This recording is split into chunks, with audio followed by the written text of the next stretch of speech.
مغربی تہذیب کے زیر اثر ایک غلط فہمی یہ عام ہو گئی ہے، ہر معاملے میں رائے دہی کو انسان کا پیدائشی حق سمجھا جاتا ہے۔ اس تصور کو پرکشش بنانے کے لیے ایک آدھا لاحق بھی عموماً لگایا جاتا ہے، مثلاً یہ میری رائے ہے، آپ اس سے اختلاف کر سکتے ہیں۔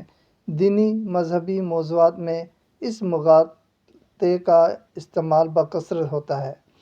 اسلام کے عطا کردہ علم و تحقیق کے ذیلی اصولوں کی روشنی میں یہ تصور درست نہیں، غلط ہے۔ صحیح بات یہ ہے کسی بھی معاملے دینی اور مذہبی ہو یا کوئی اور، میں رائے دینے کا حق صاحب رائے کو ہی حاصل ہوتا ہے۔ صاحب رائے یعنی جو اس معاملے میں رائے دینے کی اہلیت اور صلاحیت رکھتا ہو، وہ اس معاملے کا متعدد بھی اور مستند علم رکھتا ہو، اس میں وہ اوصاف اور شرائط موجود ہوں جو رائے دینے کے لیے درکار ہوتی ہیں، اس موضوع اور میدان کے ماہرین اس سے رائے دینے کا اہل سمجھتے ہوں۔